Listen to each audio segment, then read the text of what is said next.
नमस्कार. होम मिनिस्टरमध्ये मी आदेश बांदेकर आपल्या सगळ्यांचं मनापासून स्वागत करतो. आजींचं नाव उमा महादेव सावंत आणि आजोबा महादेव रामचंद्र सावंत. लग्नाला 59 वर्ष पूर्ण झाली. बघूया कसा झाला हा सगळा सुखी संसार आणि हा आत्तापर्यंतचा प्रवास. सुरुवात करूया आजच्या गप्पांना, पण त्याआधी आशीर्वाद घेऊया आजी आजोबांना. नमस्कार. नमस्कार. द्या आजी, ओळख करून द्या सगळ्यांची. ह्या माझ्या नातीच्या सासूबाई. नमस्कार. ह्या नातवाची सासूबाई. नमस्कार. ही माझी भाऊज आहे. नमस्कार. ते भाऊ. नमस्कार. ती दोन्ही नातवंड त्यांची. बरं. ही माझी नातसून. नमस्कार. ती माझी मानस कन्या. नमस्कार. ज्योती महेंद्र वैटी. ती माझी मानस कन्या. नमस्कार. ती माझी छोटी कन्या. नमस्कार. तिच्या बाजूला 3 नंबर कन्या. नमस्कार. ते मोठे चिरंजीव. नमस्कार. ती नात. नमस्कार. ह्या मोठ्या सुनबाई. नमस्कार. त्यांची ती मैत्रीण. नमस्कार. ही पुन्हा आणखीन एक नात. हो ती नमस्कार. एक नात. नमस्कार. ती माझी मानस कन्या. नमस्कार. ते माझे मानस पुत्र मागे उभे आहेत, ते तिघे नमस्कार. पण. अरे वा वा वा. नमस्कार. नमस्कार. बालपण कुठलं तुमचं? माझं बाळपण थोडंसं भोईवाडा, थोडं गोडबदेव, थोडी काळा चौकी आणि 10 वर्षानंतर चिपळूण खंडाटपाली तिकडे. तिकडे. आई बाबा काय करायचे? माझे वडील न्यू कैसर हिंज मिलमध्ये जाबर होते आणि मग गावी गेले. आई शेती करायची, वडील इकडे जाबर होते. आजोबांचं बालपण कुठलं? कोरेगावला गेलो होतं. खेड. कोण कोण होतं घरी?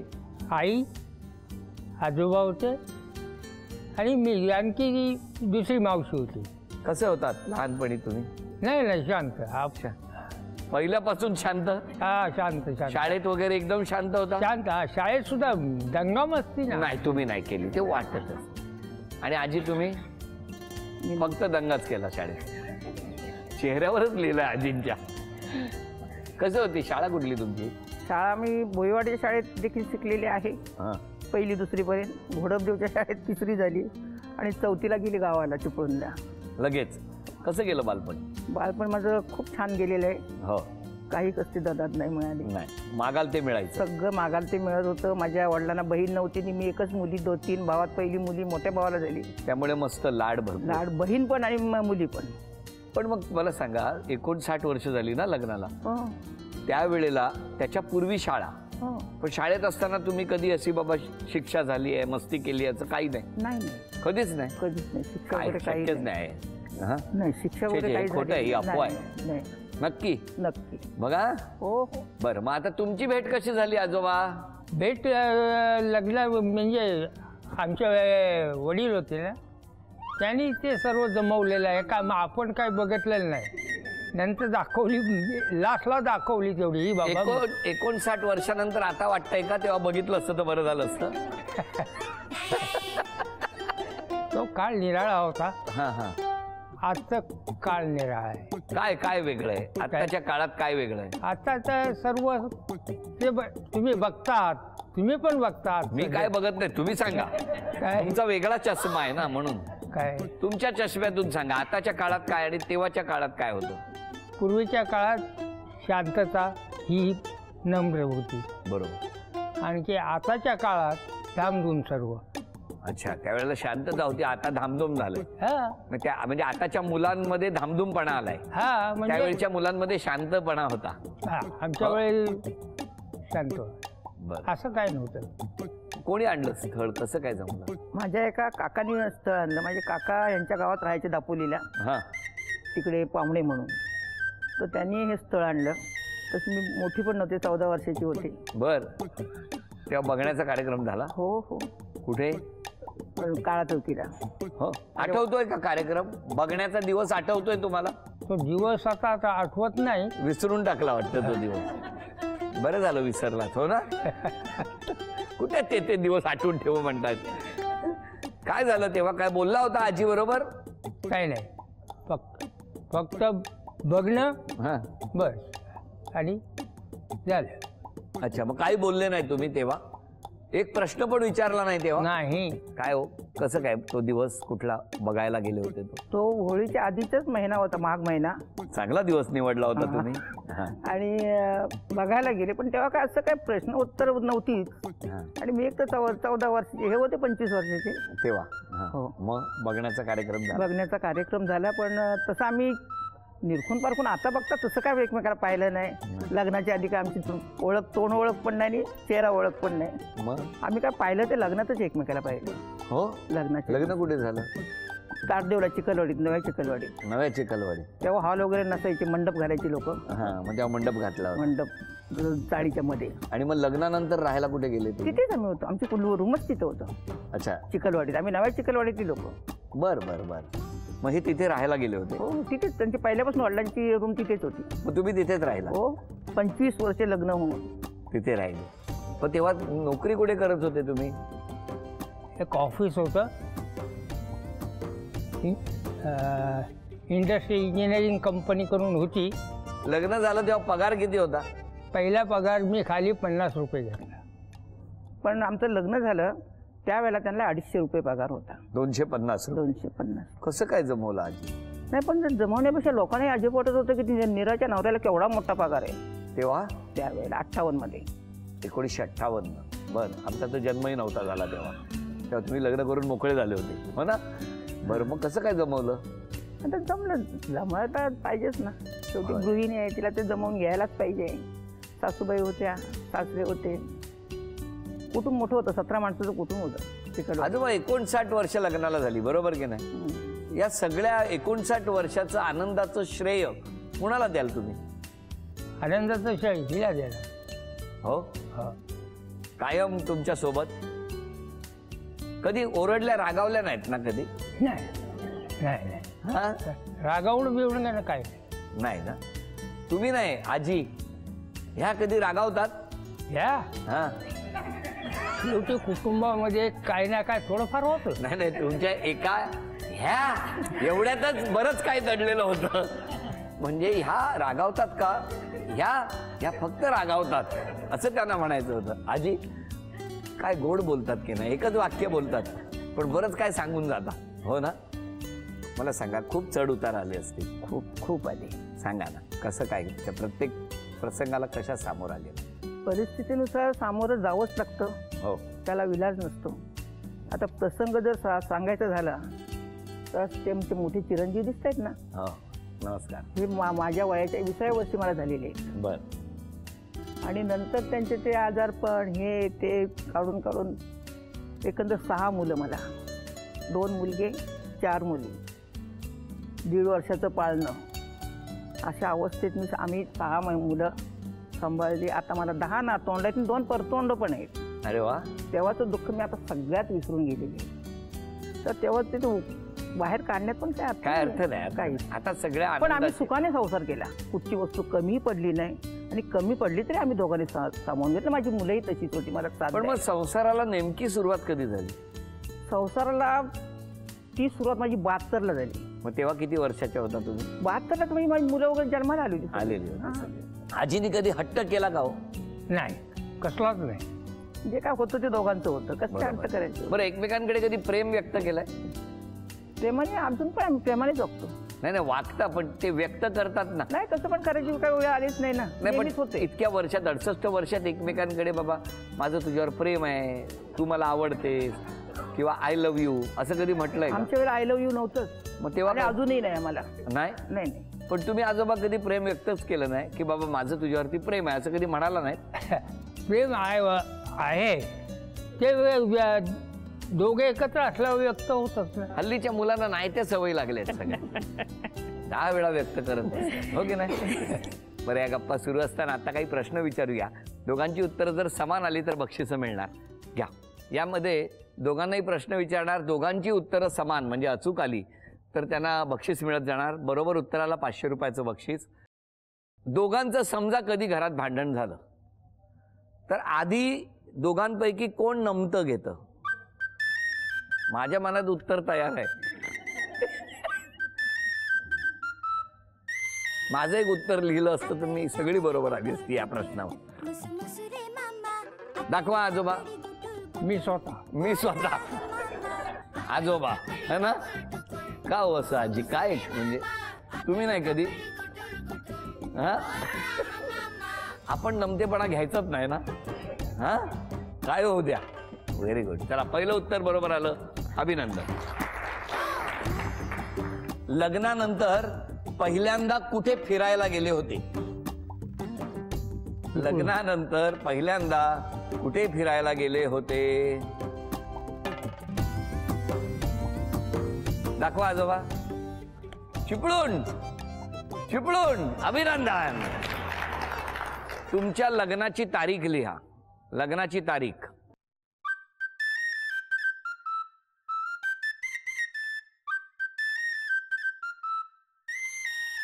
15/3/58. 15 मार्च. अभिनंदन. आजोबांच्या मैत्रिणींची नावं लिहा. मैत्रिणीची? शाळेतल्या. तुमच्या हायस्कूलची मैत्रिणी, शाळेतल्या मैत्रिणी, अशी कोण असेल तिचं नाव लिहा. बिंदास लिहा. बिंदास लिहा. या घरी बघ. माझी कोणी मैत्रीण नाही. नाही आजी, तुम्ही आता एक्सप्लेन इतकं गोड केलं ना. तुमच्या हायस्कूल मधली, तुमच्या शाळेतली. बिंदास लिहा. आणि मग आजोबा इथेच स्टुडिओत, घरी येतो. गंमत करतो. पुढचा प्रश्न. पहिला सिनेमा कुठल्या चित्रपटगृहात बघितला होता? थिएटर.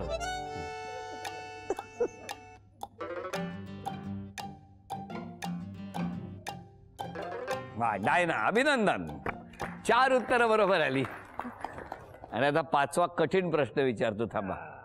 चौपाटीवर जेव्हा जेव्हा फिरायला गेलात सगळ्यात जास्त वेळा कुठला पदार्थ खाल्ला?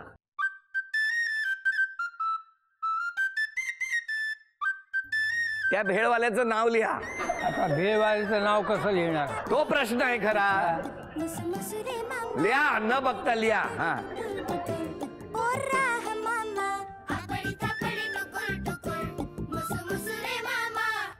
माहित नाही. हा, आपलं खरं लिहिलेलं बरं. आजीने काय लिहिलंय बघू. भैया लिहिलं होतं तेवढ्यात. प्रश्न होता चौपाटीवर जेव्हा जेव्हा गेले सगळ्यात जास्त वेळा कुठला पदार्थ खाल्ला? उत्तर आहे भेळ. अभिनंदन. आणि 5ही प्रश्नांची उत्तरं बरोबर आल्यामुळे 2500 रुपयाचं बक्षीस आजींना मिळालं. अभिनंदन. अभिनंदन. तुम्हाला या दोघांच्या प्रती जर काही बोलायचं असेल तर आपल्या आपल्या भावना व्यक्त करा सगळ्यांनी. मी त्यांची मुलगी छोटी. आमच्या आईवडिलांनी म्हणजे आम्हाला संस्कार फार चांगले दिले. त्यांच्याबद्दल म्हणजे बोलण्यासारखं असं पुष्कळ काही आहे, पण त्यांनी आमच्यावर संस्कार फार चांगले घडवले. म्हणजे कोणाचं कधी तुमचं बालपण एकदम छान गेलं नाही. गरिबीचं गेलं बालपण, पण त्याच्यात सुद्धा सुख होतं. असं काही दुःखासारखं काही नव्हतं. गरिबीत पण दिवस आम्ही एकदम व्यवस्थित काढले. आमच्या आईवडिलांना आम्ही तेवढी म्हणजे दान करून दिली नाही त्या गरिबीची की आम्हाला काही त्रास होतोय म्हणून. पण आमचं बालपण खूप छान गेलेलं आहे. आम्ही मोठे चिरंजीव, त्याच्यामुळे ह्या सगळ्या लहानांपेक्षा मला त्याची जास्त जाणीव म्हणजे आणि त्याची तीव्रता मला माहिती होती. पण असंच ह्याने जसं सांगितलं ना, कोणालाच म्हणजे असं आम्ही जाणून नाही दिलं. मी कमी वयात वडिलांना हातभार लावायला सुरुवात केली. पण एकंदरीत चांगलं गेलं आणि आत्ताही सुंदर आहे एकदम. संपत्ती आमच्याकडे जास्त नाही, पण आम्ही सुखी आहोत. आई कधी रागावली? ना, आईचा तो स्वभाव आहे तो तसा. ती अशी साधी जरी बोलली तरी तुम्हाला ती रागवलेली वाटेल. हे मला नको, सुनांना सांगा तुमच्या. नाही, सून एकटी आली आहे, तिला माहिती आहे त्यातलं. हो ना. हो. आणि बाबा? बाबा आमचे बाबा भोलानाथ. भोळा तांबे तुम्हाला. एकदा नावाप्रमाणे कधीच त्या माणसाने रागवावं अशी आम्ही देवाला प्रार्थना करतो, पण ती देव पण ऐकत नाही. ती असं रागवणार. मी मोठी सून त्यांची. माझा 28 वर्षाचा संसार झाला, पण आमच्या दोघींमध्ये कधी भांडण वगैरे नाही. कुठलंही काम करायचं असेल ते मला साथ देतात. बरोबर. करायला घरात असतात. मी पण घरात नसते, मी पण जॉबला जाते. त्याच्यामुळे ते कुठलाही वेळप्रसंग आला तर साथ देतात आम्हाला. हो ना. कायम. कधी रागवत नाही ना. कधी ओरडत नाही? ओरडतात, पण चूक असेल तर ओरडणारच ना. साधारण आठवड्यात 7 दिवस? नाही तसं काय. पण साधारण रागावण्याची काय असतात, म्हणजे कशामुळे चिडतात? कुठल्या गोष्टींचा राग येतो त्यांना? त्यांना मुलाचं पटलं नाही की ते मला सांगतात. प्रॉब्लेम मुलगा आहे. नाही भांडू नको किंवा रागवू नको त्यांना. बाकी छान. आणि सासरे बुवा? सासरे त्यांच्याबद्दल प्रश्नच नाही. काय ते काहीच बोलत नाहीत.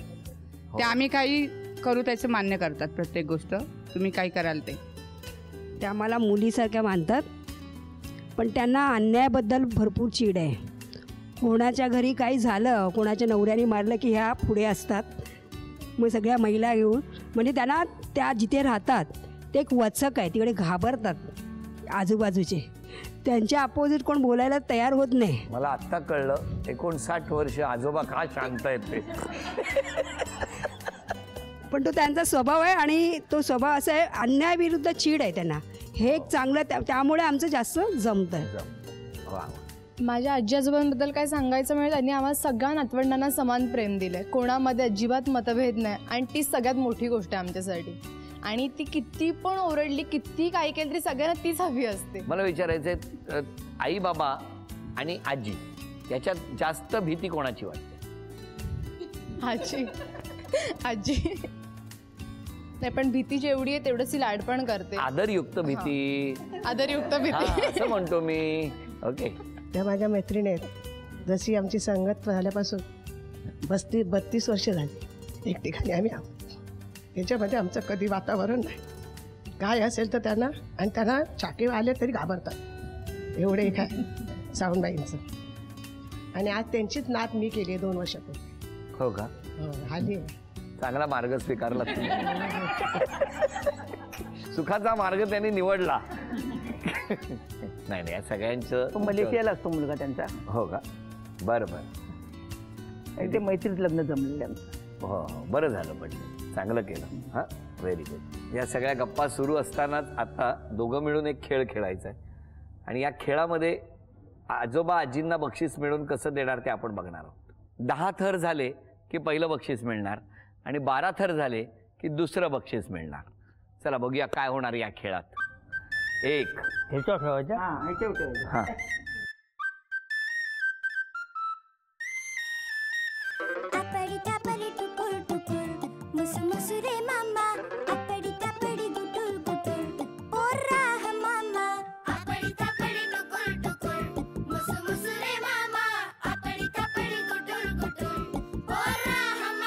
अभिनंदन, 10 थर पूर्ण झाले. 11. अभिनंदन, 12 थर पूर्ण झाले. आजोबा दोन्ही बक्षिसं मिळाली. अभिनंदन. झी मराठीकडून ही भेटवस्तू तुमच्यासाठी. अभिनंदन. आजोबा आजीला भेट द्या.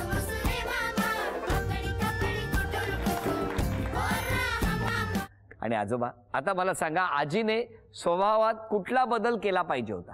नाही, जो तिचा आता आहे ना तो व्यवस्थित आहे, बदल करण्याची काही जरूरतच नाही. काही जरूर नाही. तुमच्या चेहऱ्यावरती ज्या भावना आहेत ना त्या असं सांगतायत 68-59 वर्षात काय बदललं नाही, ते आता काय बदलणार आहे.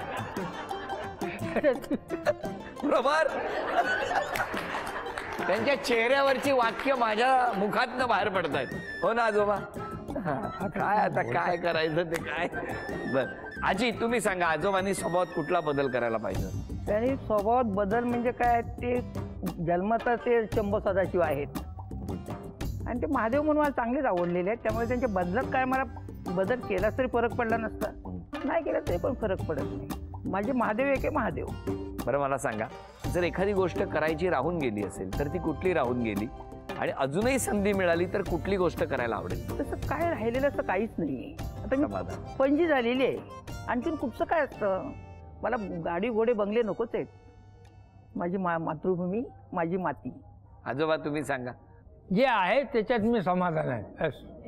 आणि माझ्या मते या समाधानामध्येच या संपूर्ण कुटुंबाचं, आप्तेष्टांचं सुख आणि श्रीमंती दडलेली आहे. तेव्हा ती अशीच टिकून राहो असं म्हणत या प्रसंगी दोघांचाही सन्मान आणि हा आनंदाचा क्षण आपण सगळे टिपूया.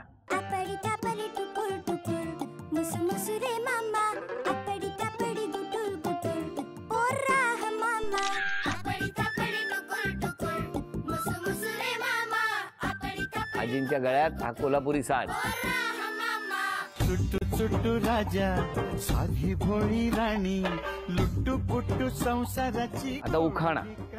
ठेंगण्या ठेंगण्या भिंती, त्याच्यावर राधाकृष्णाच्या मूर्ती, माधवराव बसले पूजेला, तिथे उमा करी आरती. रोज आरती करता ना?